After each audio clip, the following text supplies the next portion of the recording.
আরে বাবা রে, ছাদের উপরে তো ভূত ভূত, এখান থেকে পালা, ভূত ভূত ভূত ভূত। আরে আলসিফা কি হয়েছে? আরে বাবা উপরে বড় দাঁড়িয়ালা ভূত। আরে বাবা আমার মনে হয় মিশা কথা বলতাছে, ও কাজে ফাঁকি দিতেছে। দাঁড়াও আমি এক্ষুনি এনে দিচ্ছি। জানি না বেটা ও কেন ভূত ভূত করতেছে, যা তুই আমার জামাটা নিয়ে আন।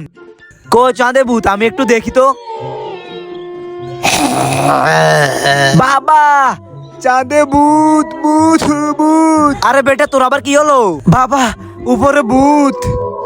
এমন কি আছে উপরে যে বাচ্চাগুলোকে ভয় দেখায়? আমি যাই দেখি আমার মতো সিংহকে কে ভয় দেখায়। আল্লাহ আজকে ভিডিওতে যে দেখবে আর একটি লাইক করে চ্যানেলটি সাবস্ক্রাইব করবে, তুমি তার সম্পূর্ণ মাফ করে জান্নাতে নিও। আর যারা না জানা ভিডিওতে লাইক সাবস্ক্রাইব করে, আল্লাহর কোরআন দেখে যারা লাইক সাবস্ক্রাইব করে না, তাকে তুমি থাক আর বলবো না। ভালো মানুষরা এমনিতে আল্লাহর জন্য লাইক সাবস্ক্রাইব করে, আর আমি তো আল্লাহর পবিত্র কোরআন দেখে লাইক এন্ড সাবস্ক্রাইব করে দিছি। আমি শিওর আপনি করেন নাই। আরে ভাই উঠ উঠ উঠ। আরে ও তো অজ্ঞান হয়ে গেল, এখন কি করি? আরে ভাই উঠ উঠ, আমি তো মজা করতেছিলাম। এতক্ষণ তুই আমাকে ভয় দেখালি, এখন আমি তোকে সত্যি সত্যি তোর রক্ত খাবো।